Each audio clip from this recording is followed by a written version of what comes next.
What's going on, YouTube? This is somewhat of a treat for some people. I guess there's a lot of people that would be interested in getting to know what this pedal does and how everything works on this pedal. And just get an idea of what it sounds like. For those of you that are looking to buy it and keep something on your pedal board that is a very, very unique pedal. Something that is it's caused a lot of speculation, and it's definitely a hard pedal to find. This is the Human Gear Animato. This is number 275. From what information we can gather, it's number 275 out of 300. Although I think that they may have either restarted production and created the same pedal again, or somebody bought a bunch of them and is selling them online. They sell for about $800 US, which is way too much money for a one-trick pony, to be honest. I honestly, at $800 I would not buy one, and that's being honest. Unless you have to have this pedal, it's not worth it. It really is not. That being said, if you have one of these pedals, you might be able to make some coin if you sell it, but I like keeping mine around because it just does so well. What is it? A lot of people ask. It's a distortion box. It is a face-ripping distortion box. It was designed in Japan. There's lots and lots and lots of talk about what all these things do and how to recreate one, or how to get the sound of one. There's no real way to describe it. If I were to take the back of it off and open it up to try and show you the guts, you'd see two plastic boxes filled with epoxy that has the entire circuit board in it. They were very secretive about it, and I'm not going to melt mine down just to see if I can find out what the secret is. That being said, the pedal is a great, great, great pedal if you're looking for something different. I do advise you, though, that I would not use this if you don't have any type of clean blend on your board, because you lose so much low end out of this pedal. It is not designed to be a bass pedal. That being said, it works really well as a bass pedal if used properly. Now, when I say used properly, I do mean used properly. It is a beast. Clean blend is a necessity. But it sounds really, really good on guitar too, so if you have a guitarist who was looking for something unique, this is obviously a great thing to have. We've got 4 controls on this pedal. There is going to be your on-off switch and a blue LED, which is cool. You've got your volume, you've got your distortion, and you've got your tone. And those are the 3 knobs. And then there's this switch. It's not labeled, and nobody in the world that speaks English knows what it does. So, can't really show you anything with that. That being said, the pedal is a face ripper. Now I'm going to play some clean tone for you. I'm using my Padula Rapture plugged into my Scarlett 2i2 at the video studio. And all knobs are up, mid switch is up. So you're getting a clean tone, and then I'm going to turn on the Animato as it sits. Okay?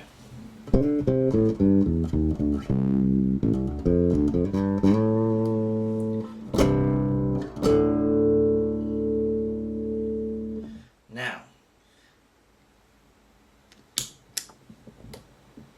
be prepared.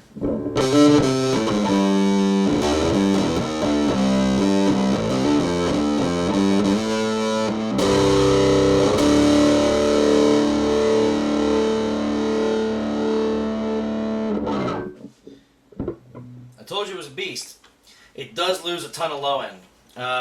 In every other video that I've featured the Animato, and as a matter of fact, Grygrix also did an Animato review. A lot of people bitched and complained and moaned, saying his tone sucked from the beginning, his tone was horrible, and no matter what bass he was using or his recording thing was horrible, it is what it is. And every video I've ever hosted of this thing, everybody says, wow, it sounds great, it sounds awesome, blah, blah, blah. The problem is that Grygrix was using it just like I'm using it now. It's only the pedal. There's nothing else changing about this. There's no clean blend. There's no hidden knobs or switches. I'm literally just using the bass sound through the pedal. When I did the Italian clone versus the regular clone, we found that the Italian clone jacked to 10 came 60 to 70% to where the pedal's at now. And if you notice, distortion is pointing over here at about 1230. Tone is at about 1230. So if I turn this knob all the way up, here's your distortion sound now.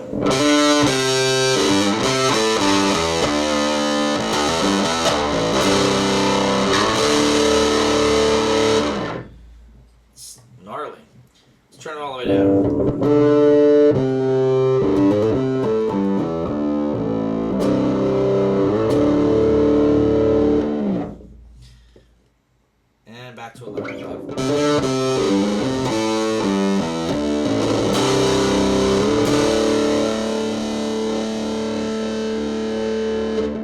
that switch? Yeah.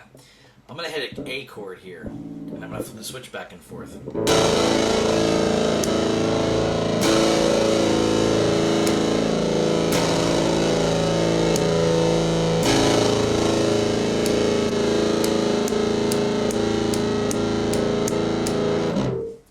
I can't tell.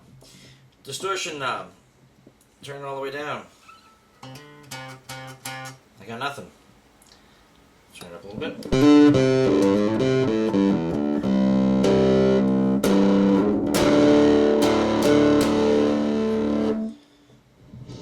Melt your face time.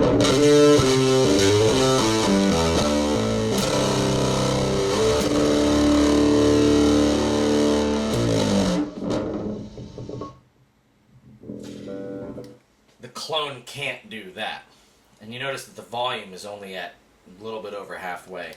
If you turn this pedal to dimes, it will turn your speakers into floor mats. That being said, it sucks the low end out of this signal like nobody's business. I do not recommend using this pedal with anything other than a clean blend. You have to have a clean blend. You must have a clean blend. Some people were asking, or some people have asked me before, what's the footprint of the pedal like? And I'm actually going to show you a couple comparison shots, and you can see.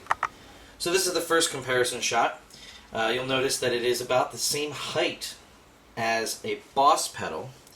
As for width, you can see it's just a little bit bigger.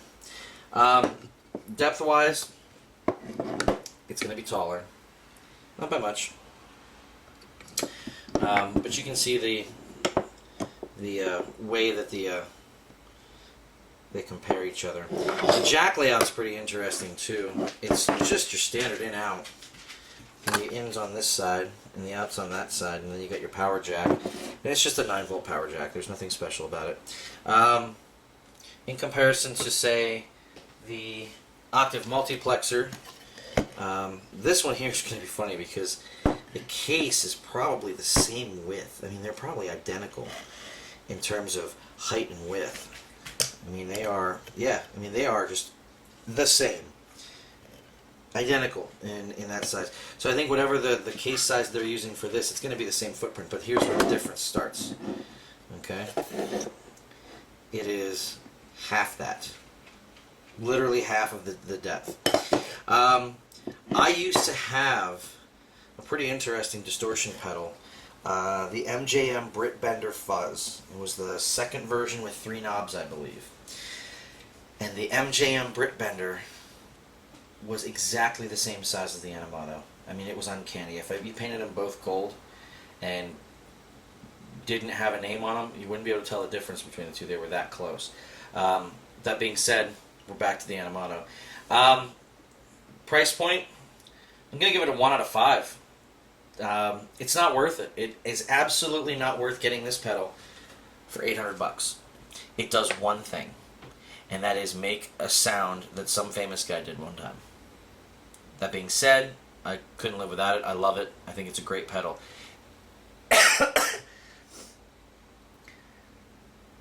What you get for your $800 is ripped off. And I wish that somebody could make an honest-to-goodness clone of this to at least get 80-90% close to it. It doesn't have to do the face-melting distortion at the front, when the knob's all the way up. But I mean, it's got to have that nasal characteristic. And if somebody did that and put a clean blend in, I mean, you could use it in any pedal board in any situation. It's just, I just don't see it happening. The market's really not out there. So if you can find one of these at a garage sale, good luck. Or you can find it someplace online, say somebody's selling one on a forum, and you can get it less than $400. Absolutely, go for it.